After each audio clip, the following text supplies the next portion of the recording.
नमस्कार. नंदकिशोर एज्युकेशनल या यूट्यूब चॅनलमध्ये मी आपलं सहर्ष स्वागत करत आहे. मागच्या व्हिडिओजमध्ये आपण नाऊन केस आणि नाऊन पासिंग पाहिलं. म्हणजेच अर्थात पार्ट ऑफ स्पीच आपलं संपलं.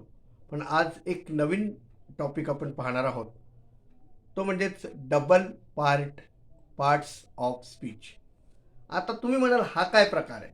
तर ग्रामरमध्ये म्हणजे व्याकरण शिकत असताना प्रत्येक आशय, प्रत्येक विषय हा चांगल्या प्रकारे समजून घेतला पाहिजे. आता डबल पार्ट ऑफ स्पीचमध्ये 3 भाग येतात.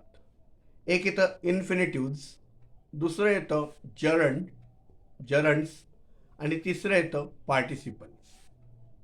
आता हे जे 3 आहेत, मी तुम्हाला सांगितल्याप्रमाणे इन्फिनिटिव्ज, जरंड्स आणि पार्टिसिपल्स, तर यांना आपण डबल पार्ट ऑफ स्पीच असं म्हणतो. असं यांना आपण का म्हणतो? कारण की हे अनुक्रमे व्हर्ब, नाऊन, ॲडजेक्टिव्ह आणि ॲडव्हर्ब यांचं काम किंवा यांचं कार्य करत असतात. आता सर्वप्रथम मी सांगितल्याप्रमाणे आपण नंबर 1ला पाहणार आहोत इन्फिनिटिव्ज. आता इन्फिनिटिव्ज हे नेमकं काय आहे? तर इन्फिनिटिव्ह हे अशी क्रियापदं आहेत जी कर्त्यापासून विभक्त असतात किंवा स्वतंत्र असतात आणि यांचा कर्ता आणि वचन म्हणजे पर्सन आणि नंबर आणि पर्सन म्हणजे कर्त्या अनुसार हे चालत नाहीत. आता यांना क्रिया इन्फिनिटिव्ज असं म्हणतात. आता इन्फिनिटिव्ज किंवा इन्फिनाइट किंवा इन्फिनिटिव्ज असं म्हणतात. आता फिनाइट म्हणजे FINITE फिनाइट म्हणजे निश्चित आणि इन्फिनाइट म्हणजे अनिश्चित. आता इन्फिनाइट हे याचे काही प्रकार पडतात. आता इन्फिनाइट समजून घ्यायचं असेल किंवा इन्फिनिटिव्ह समजून घ्यायचं असेल तर आपण त्यांची काही वाक्य बघूया. वाक्य नंबर 1 बघा. Mohan reads his book.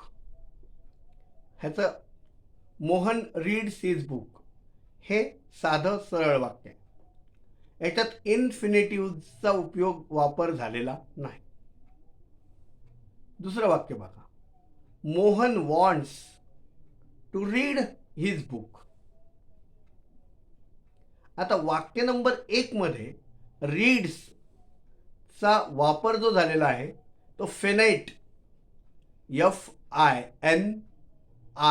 FINITE finite म्हणजे निश्चित क्रियापद सारखा झालेला आहे. निश्चित क्रियापदासारखा झालेला आहे कारण की it agrees with it subject Mohan.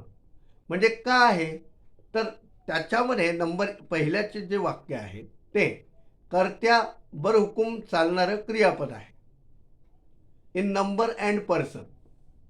म्हणजे बघा तो फिनेट व्हर्ब आहे म्हणजे निश्चित क्रियापदासारखं झालेलं आहे वाक्यात आणि it is agrees with it subject Mohan in number and person म्हणजे कर्त्या बरहुकूम. ज्यावेळी एकवचनी करता असेल तर एकच वचनी क्रियापद आहे आणि एकवचनी असल्यामुळे ते तसं आहे.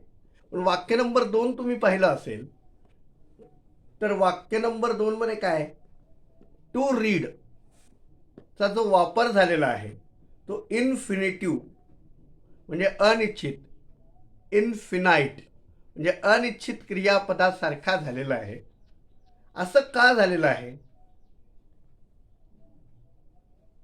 आणि त्याचा वापर कर्त्यानुसार झालेला नाही.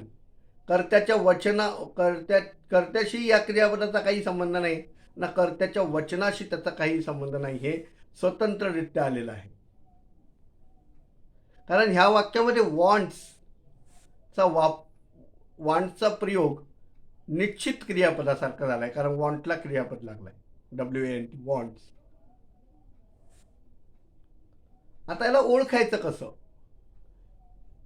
इन्फिनिटिव्ह जे असतं किंवा इनफिनाईट जे असतं, तर त्याच्या अगोदर टू वापरतात.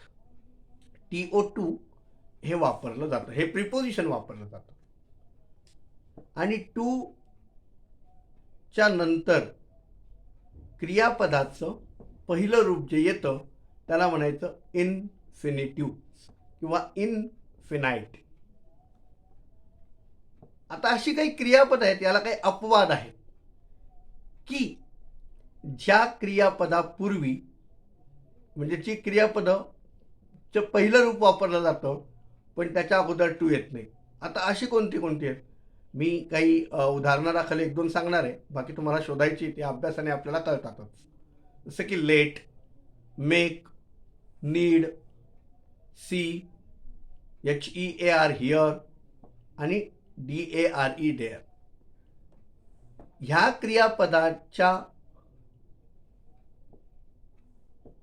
क्रियापदाच्या अगोदर टू येत नाही. यांचा प्रयोग जेव्हा होतो तर त्याच्या अगोदर काय येत नाही? टू येत नाही. For example, let him sit. आता लेट हिम सीट म्हणजे टू सीट, लेटच्या अगोदर टू येणार नाही. I made him run. Run plus to is equal to to run. लक्षात आलं? You need not go there. आता to is equal to go, to plus go is equal to to go असं. I saw him do it. आता I saw him do it नाही होणार, ते do plus to is equal to to do असं. लक्षात आलं? अशा प्रकारे आपल्याला हे समजून घ्यायचं आहे. आता आपल्याला पुढचा पॉइंट बघायचा आहे इन्फिनिटिव्हचे प्रकार. आता इन्फिनिटिव्हचे 2 प्रकार पडतात. याची माहिती आपण पुढच्या व्हिडिओजमध्ये घेऊ. आणि आज 7 एप्रिल म्हणजेच अर्थात आरोग्य दिवस, आरोग्यम धनसंपदा, आपणा सर्वांना जागतिक विश्व आरोग्य दिनाच्या पुन्हा एकदा मनपूर्वक शुभेच्छा. धन्यवाद.